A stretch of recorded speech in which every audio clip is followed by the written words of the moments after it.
ang emperador na walang damit. Noong unang panahon, sa malayong kaharian, ay may isang emperador na labis ang pagkahilig sa magarang damit.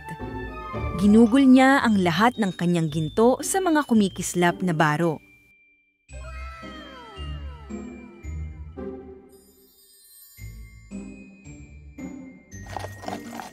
Ngunit sa kasamaang palad, mas pinahahalagahan ng emperador ang kanyang kasuotan kaysa sa pamunuan ng maayos ang kanyang kaharian. Isang araw, dumating sa palasyo ang 2 tusong banyaga. Ipinagyabang nila na sila ay mga dalubhasang mananahi na may mahiwagang tela.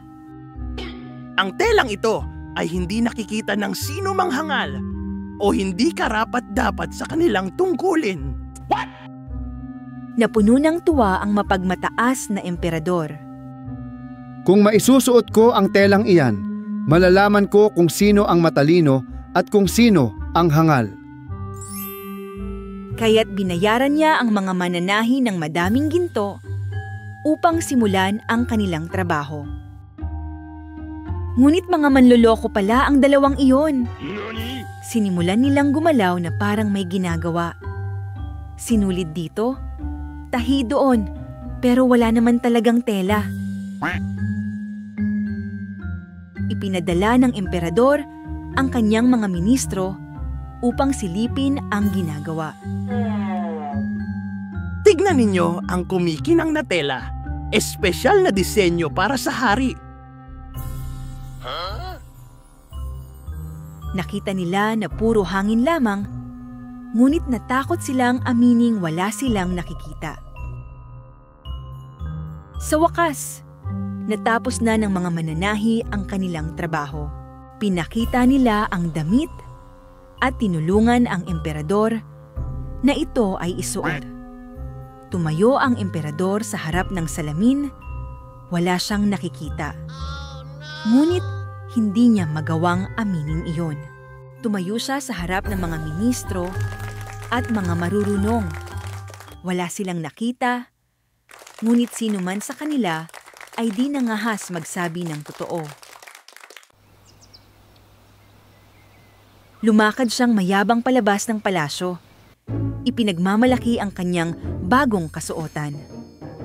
Nagulat ang mga tao. Walang sino man ang nakakita ng kahit anong tela, ngunit bawat isa ay bumulong sa sarili. Kung magsasalita ako, iisipin nilang hangal ako. Kaya't sabay-sabay silang sumigaw, "Kahanga-hanga! Napakaganda ng damit ng ating emperador!"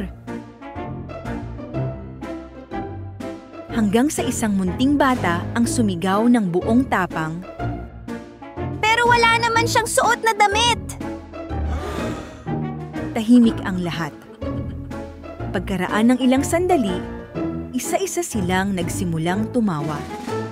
Tama ang bata, wala ngang suot ang emperador. Namula ang emperador mula ulo hanggang paa, ngunit dahil sa kanyang pagmamataas, nagpatuloy sa kanyang parada. Ang suot lamang ay ang kanyang korona. At mula noon, natutunan ng buong kaharian ang isang mahalagang aral. Magsabi palagi ng totoo, kahit natatakot ang iba.